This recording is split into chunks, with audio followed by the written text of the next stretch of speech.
Okay, so displaying data. Um, we very often use column graphs to display data. So this is what it's saying here. The most common ones are column graphs. And the one of the special ones is an histogram. Let's look at the characteristics of an histogram. All columns are of equal width.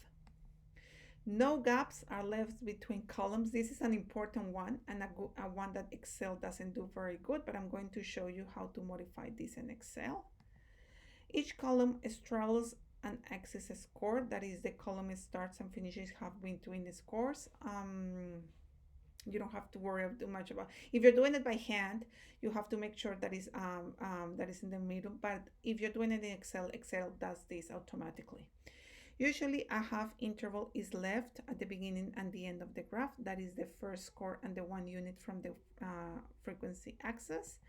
And when presenting grouped data graphically, we label the horizontal axis score with either the class interval or the midpoint. Okay, so this is where we use our midpoint of the example that we did before. If we have a class interval, I'm going to show you how you can label it with the class interval or with the midpoint.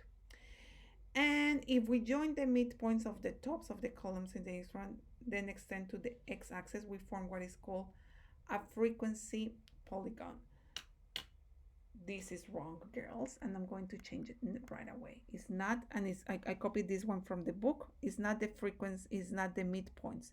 If you join, let me just fix this one as I'm doing it. If we join the frequencies, if we join the midpoints of the tops of the columns, then extend the ends of the x-axis, we form what is called. No, if we join the frequencies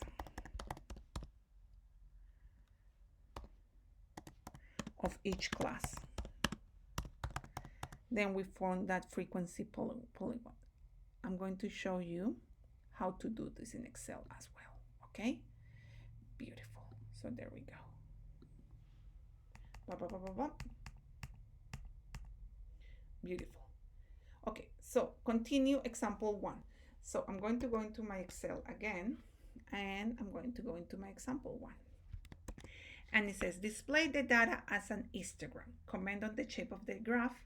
Are these comments consistent to the ones that we did before? So before we said that most people in that suburb had 2 children, okay, and that 5 might be an outlier.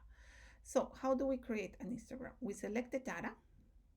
Yes, we go into the insert table and we select a bar graph so you can see them here. So if I click in the arrow, you are going to select the first one. And when you do that, in this case, as you know, Excel is not very smart. So what they're doing, I can see here it says in blue, he has created the number of children, and in orange, the frequency. So I'm going to select the blue ones and I'm going to delete them because I don't need to graph the number of children. That's only a label. So I'm going to delete those. Fantastic. Fantastic. And then we get our histogram. But as I said, one of the things that we said before is that it shouldn't have a gap or such a big gap. Agree? So if we select it and we go into format, or we double click, let's double click here. Okay, perfect. If we double click on our table here, this comes up. Okay, you need see how I went out. I click out and then I click inside so that it selects them all, and it comes into this and says format that series here. You need this series overlap to be 0, so just go here and make this one 0, and this one you need it to be 0 as well. So when you do that, 0 0 and go outside, there you go. But we need to have like some sort of line so that we can see what we have here. So we can go here into the format tab and go into border, and we want a solid line, and let's say that we want it black. Beautiful. And if I go outside, there we go. So that's looking much better. Now the label of this one is not correct. If you can see, it has like 1, 2, 3, 4, 5, but here we have 0, 1, 2, 3, and 4.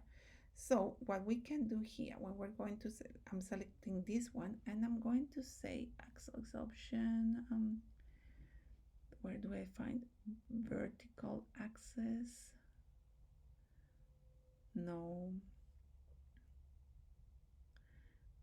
Let me see, and I'll show you in the next video.